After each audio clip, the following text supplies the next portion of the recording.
Hello, welcome to my channel once again. If you are new here, my name is Sylvia. And if you want to avoid this situation in your partnership, please watch this video to the end to understand and unlock the secret to have a successful partnership.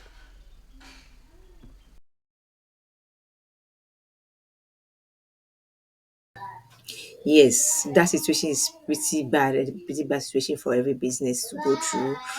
And you'd have to just know this. It's not any hard thing to do to make sure you have a successful business and a peaceful business. Yes, which is everybody's dream. So just follow these simple steps. Make sure you follow us through the end of this video to unlock every little secret you're going to share today.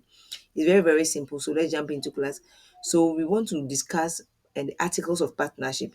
In my previous video, we treated partnership, what partnership is. That if you don't have any money or if you want financial freedom, and yes, you know that you don't have maybe ideas, you don't have money, you don't have other stuff, other capital to start your business, you can venture into a partnership, which is one easy way for anyone who dreams of having his own business to venture in. So if you have not watched that video, I want to encourage you to watch it. It's attached to this video. So make sure you watch it to get the full understanding of what you are doing in today's class. Without much ado, let's go to we want to find out what article is or an article of partnership is. Before you start a business, you have to make sure that you put down some rules and regulations, even in every relationship or any friendly relationship. You will see that you and your friend will agree on some things, some do's and don'ts in your relationship, normal friendship, not any other friendship you may be thinking of right now. There are some do's and don'ts you should put in place to make sure you have a successful relationship. This is the same thing with a business, right? Especially with partnership. Since in this situation you are going to partner or you are going to come together with other people or someone to undertake a business venture, your money is involved, your capital is involved. So if you don't take it seriously, you're going to have a problem. So let's see what we mean exactly by article of partnership. An article of partnership, also known as partnership deed, is a written agreement, right? An agreement that you write down. And this one, you don't write it down by yourself. Probably you may not have all the knowledge about the laws governing your country according to that pertains to partnership. So you may want to get a practitioner, right? Either a legal practitioner, a lawyer, or someone who is very good in law, right, to help you to write this agreement. So we are saying partnership, right? Partnership deed, which is the same as an article of partnership. It's a written document or a written agreement which is mostly drawn by a legal practitioner that will keep you safe. And then we are saying that this document contains most of the things, almost everything that you're going to use to govern or to guard your business. So you will see that in this document, you're going to have a lot of things that you have inside. Anything you want your partnership to have, the do's and the don'ts will be written inside. But mind you, it should be done by a legal practitioner. So you don't find yourself wanting in case it results into any legal argument. Okay. So let's see some of the details that you want to include in this document. You make sure that you have the name of the business that you are setting up or you have set up in that document, which is the partnership deed or act of partnership.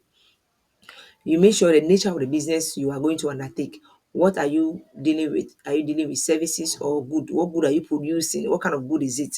So you want to write all these details in your partnership deed. You also want to find out to write down the capital contributed by each partner. So if you are two or you are three or you are four or you are five, no matter the number that you are in the partnership, or no matter the number of partners you are, you want to write down any amount that each partner brought. This will go a long way to help you, because if you don't write it down and gets to profit sharing, people can generally not be trusted. Yes, even including yourself, you can't trust yourself. So the best thing for you to do is to write this down, that this partner brought this amount, I brought this, the other one brought that. Yes. And also you want to write down how profits and losses are to be shared among the partners. So in case you have losses, how do we share the losses? Is it 50-50? Is it 60-70-80? Depending on the number that you are and the amount of capital you have contributed, how are you going to share the losses? The same way you want to write down how you are going to share the profit. If you have profit, how are you going to share that profit? Is it going to be 50-50, 100-100, 50-50, 70-30? However, you have agreed among yourself to share the losses and then the profit, you write it down in the presence of everyone, including the legal practitioner who is directing you as to how to write it down. You also want to make sure that you want to write down how the partnership will brought to an end in case you get up one day and you decide to close a business. How are you going to close the business down? So you want to write it down. If you want to close the business, these are the things you're going to do. Or probably you want to close the business down, you want to make sure that um, these assets go to maybe the one who brought it or whatever be the case. How it's going to be closed down, please make sure you put it down.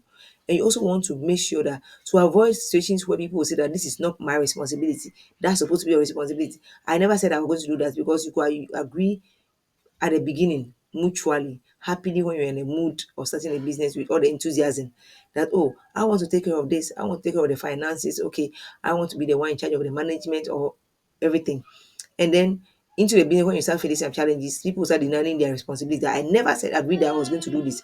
Probably they start facing challenges and they want to maybe call out. So you start giving excuses. But once you write down the responsibilities or the management of the how the management is to be handled in the business, how are you going to share the responsibilities, who is supposed to do this or that, once it is written down in your article, then you know that you are safe. Anyone who wants to give an excuse, you just have to draw out your document and show the person this is what you said you are going to do. And then by doing that, you may want to write the consequences of when the person, anyone refuses to take their responsibility. You may want to also write that one down. So also you want to consider writing down in case your business is expanding or other people are interested in joining the business as partners. How are you going to admit them? Are you going to say that, okay, if you are joining, then you are supposed to do this or take up this possibility or that? So you want to write down how you want to admit new partners into the business. So these are, and any other, this shouldn't be the only things, any other thing that you consider as something that could threaten the survival or the peaceful nature of your business or the progress of the business. You also want to write it down. These are a few things I have stated that you will have, which I've said as the name of a business, the nature of the business, if it's a service or a good you are producing, the amount of capital you people have um, contributed as partners, each what each of you have contributed. As you also want to write down how your losses and profits are going to be shared, the responsibilities, and then if you want to close down your business, how you want to go about it, and then also how you want to admit new partners. So once you write it down, these are few things I'm mentioning. So anything that will come to your mind, you agree as partners, you put it down. So in case of any argument or any disagreement, all you have to do is not to disagree over anything. You draw out a document, it's a legal document anyway, because this document is going to help when you're going to file or register your business. It's going to be part of the registration process. So in case of any situation, all you have to do is you draw out your document and show it to the partners that this is what we agreed from the beginning. So that's kind of make you have a stable and a successful business. Also, we want to also find out some of the types of partnership, right, that we have, partnership business that we have. So we have partnership business such as one is an ordinary or an unlimited partnership. Remember in one of my videos that is on sole proprietorship, we said that one of the advantages that your losses are unlimited, right? Your liabilities are unlimited. In case you run into bankruptcy or you run into any debt, you have to sell, you have to give up your capital. If your capital is not enough to pay for your debt, then you have to go ahead and sell your personal assets to be able to make up for the losses. In this situation, this kind of ordinary partnership or unlimited partnership that's the same thing. This is where in case the business run into loss or have any liability, if the liability may go to the extent of taking away your capital, if it is not enough to pay the liability, the partners must even end up selling their personal assets to be able to pay for the debt, and also in case they run into bankruptcy. So this is one type of partnership that we have. And then we also have the limited partnership, as the name suggests, limited partnership. So this type of partnership is where you at least you have one partner's liabilities being limited to their capital. So in case there's bankruptcy or any losses, the only thing that the person you have to use to be able to take care of the debt will be his or her capital, and nothing else. Doesn't extend to the partner's personal properties or other things that do not belong to the business. The only thing that the partners will pay use in settling their debts will be only their capital. So this type is known as limited partnership. The unlimited one or the ordinary one is where, as I've said already, that your losses are not limited to only your capital. It extends to even your personal properties to clear up those losses. So this one is what most people are going for, which I advise you to go for, because in this case, if anything happens to the business, because it is a business and anything could happen, all you have to lose is only your capital that belongs to the business, but not your personal assets, which is a very good thing. So this is part of one of the advantages that you could have as a partnership, right? You may want to watch the video on the partnership that I have done. I'll attach it to this video. So please watch. And if you have not subscribed at this point, please kindly subscribe, like our video, and share for everyone to know. So, but this kind of limited liability partnership is really not common these days, because most people want to use this limited liability company, rather want to turn it into a limited liability company instead of having a limited partnership. They would rather prefer to turn it into a limited liability company, which we'll be treating in another video.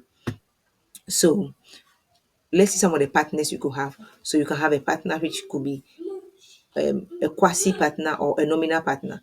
So in this situation, you see that in the partnership, did you see the person writing down he's responsible for this and that, so he has a responsibility towards the business, so he's active in the business.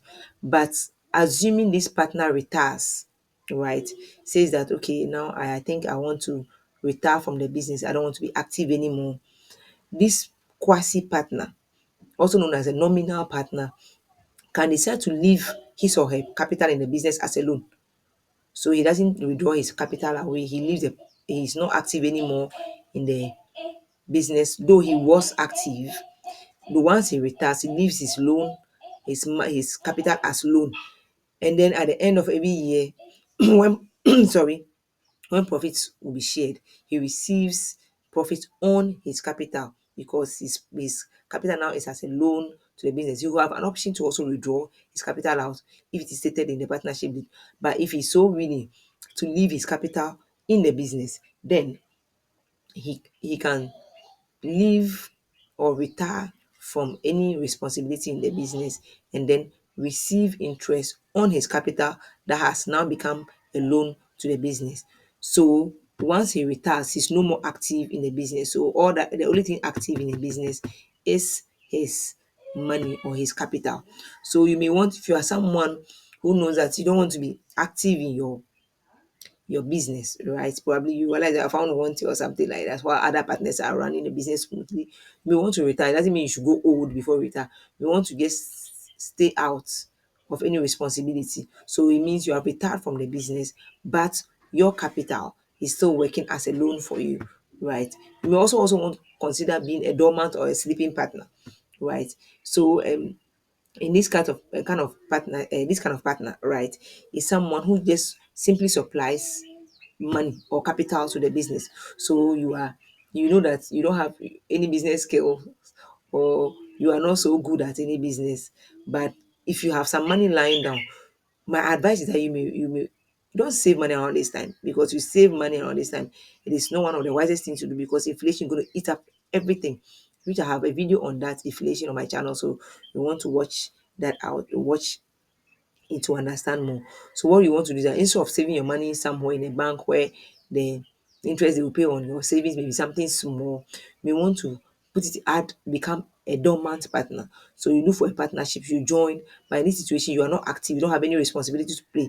The only thing is that your money is in the business working for you. So you relax somewhere.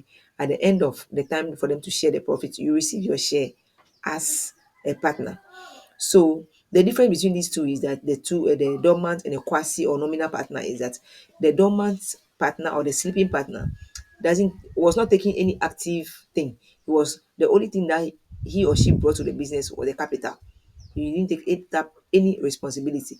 But And the quasi or nominal partner, he or she was taking active participation in the business, or very active in the business, but it got to a point where he or she realized that no, at this point I want to retire. I don't want to be active anymore. So the person has retired but leaves his capital as a loan to the business. So you could consider this if you are someone who is as who want to make other extra income, right, somewhere with your money. You may want to look for a partnership that is really doing well. Then invest your money into it as a partner, a dormant partner, and then you enjoy your profit. So at this stage, I want to reiterate what we did for today. We talk about the partnership deed, or which is also known as article of partnership, which is a document that states all the rules and regulations governing your business. So your do's and don'ts are written down clearly. So in case of any situation, the document will going to save you. Right, and we saw the types of partnership that we have: a limited and non-limited partnership, and then we also saw the types of partners that we have: a dormant partner, and then we also have a nominal or quasi partner. So in this case, if you have not subscribed to my channel, please kindly subscribe to my channel to learn more on all this. And then also, if you have not given us a thumb, please kindly give us a thumbs up, okay, and share our video. That will go a long way to bless my channel. I thank you so much for joining us to this class. Let's watch out for our next class, which is going to be on LLCs, which is a limited liability company. Until then, I want to say goodbye for now. Bye.